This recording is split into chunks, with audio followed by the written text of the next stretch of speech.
নমস্কার বন্ধুরা, নবদিগন্ত চ্যানেলের পক্ষ থেকে আপনাদের সকলকে জানাই স্বাগতম। তো বন্ধুরা, এই মুহূর্তে আমি আপনাদের একটি গুরুত্বপূর্ণ আপডেট দিতে চলেছি কলকাতা হাইকোর্টের পক্ষ থেকে। আজকে কিন্তু একটি গুরুত্বপূর্ণ মামলা, যেটি বিচারপতি রাজাশেখর মান্থার এজলাসে উঠতে চলেছে, যে মামলার উপরে কিন্তু ভবিষ্যৎ নির্ধারণ হতে পারে আগামীতে হবু প্রাথমিক শিক্ষকদের। তো আপনাদের সাথে আলোচনা করব। আজকে কিন্তু প্রাইমারিতে একাডেমিক মামলা লিস্টেড রয়েছে। আজকে মামলাটি কিন্তু উঠতে চলেছে বিচারপতি রাজাশেখর মান্থার এজলাসে। তো ঠিক কখন মামলাটি উঠতে চলেছে, কত নম্বরে রয়েছে, তার কেস নাম্বার কত, বিস্তারিত আপনাদেরকে এই ভিডিওতে দেখাবো।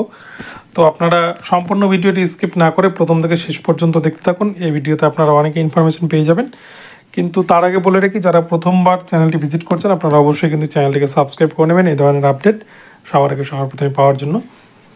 তো বন্ধুরা, আপনারা দেখতে পাচ্ছেন এটা হচ্ছে ক্যালকাটা হাইকোর্টের অ্যাপিলেট সাইট। দেখতে পাচ্ছেন daily cause list for Friday the 24 May 2024, court number 13, second floor, main building, single bench, SB1। 10:30 AM কিন্তু কোর্ট শুরু হয় অনারেবল জাস্টিস রাজাশেখর মান্থার। তো এইখানটায় যদি আমরা দেখি, আমরা নিচের দিকে চলে যাচ্ছি। এইখানটায় দেখুন, এই যে আপগ্রেডেড মোশন 1, এখানটায় যে 78 নম্বরের যে কেসটি রয়েছে, দেখুন টপ লিস্টে রয়েছে WPA 23-585 2022। এটি 2022 সালের একটি কেস, যে কেস মূলত প্রাক্তন বিচারপতি অভিজিৎ গঙ্গোপাধ্যায়ের এজলাসে হয়েছিল এবং সেটা নিয়ে কিন্তু অনেকগুলো হিয়ারিংও হয়েছে, কিন্তু মামলা নিষ্পত্তি কিন্তু হয়নি। তো যাই হোক, তো এই মামলাটা, এই যে Saikat Nandi and others versus state of West Bengal and others, যে মামলাটি কিন্তু মূলত অর্ক নন্দী লড়ছেন। তো এই মামলাটি কিন্তু আজকে উঠতে চলেছে। তো এবারে আপনাদেরকে এই মামলার কেস স্ট্যাটাসটা একটু দেখাই। তো এই মামলার কেস স্ট্যাটাস যদি দেখি, তো দেখুন এটা কিন্তু কোর্টের অ্যাপিলেট সাইট। তো এখানে বলছে মামলাটি কিন্তু রুজু হয়েছিল 1 নভেম্বর 2022 তারিখে, যে মামলার নাম্বার কিন্তু রয়েছে 23-585 2022। তো এই মামলার দেখুন এখানে বলছে আপগ্রেড মোশন 1। তো এটা কিন্তু বিচারপতি রাজাশেখর মান্থার এজলাসে রয়েছে। এই মামলায় আজকে কি উঠে আসে এটাই কিন্তু দেখার।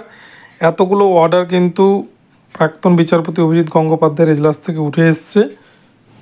তো এই মামলার প্রসঙ্গে একটা বিষয় বলে রাখি, মূলত পুরনো সিলেবাস এবং নতুন সিলেবাস নিয়েই কিন্তু এই একাডেমিক মামলা লিস্টেড হয় কলকাতা হাইকোর্টে। মূলত যারা 2006 সালের আগে যারা পুরনো সিলেবাসে পরীক্ষা দিয়েছিল তাদের কিন্তু একাডেমিক নম্বর অনেকটাই কম, এবং এইচএসের ক্ষেত্রে তখন সেই সময় কম নম্বর উঠত, যার জন্য তারা কিন্তু এই বিষয়টা নিয়ে আদালতের দ্বারস্থ হন। এবং এই প্রসঙ্গে প্রাক্তন বিচারপতি অভিজিৎ গঙ্গোপাধ্যায় একটি কমিটি গঠন করে দেয়, যেটাকে কিন্তু মৈত্রী কমিটি বলা হয়, এবং সেই কমিটির রিপোর্ট একটি পেশ করা হয়। এবং যে রিপোর্ট কিন্তু স্বাভাবিকভাবে প্রাথমিক শিক্ষা পর্ষদ মানতে চায়নি, কেননা সেই রিপোর্টে কিন্তু বেশ কিছু জায়গায় সমস্যা ছিল, এবং কোর্টও কিন্তু সেই রিপোর্ট মানতে চায়নি, এবং সেই মোতাবেক আবারও নতুন করে একটি রিপোর্ট তৈরি করতে বলা হয়েছিল। তো যাই হোক, মামলাটি আজকে উঠতে চলেছে। আজকে মামলাটি টপ লিস্টে রয়েছে। এখন দেখা যাক মামলাটি কখন শুরু হয়, মামলাটির কি আপডেট উঠে আসছে সেটাই কিন্তু দেখার। তো আপনারা চ্যানেলে নজর রাখবেন, আপডেট পেলে আপনাদেরকে মামলার আপডেট দেব।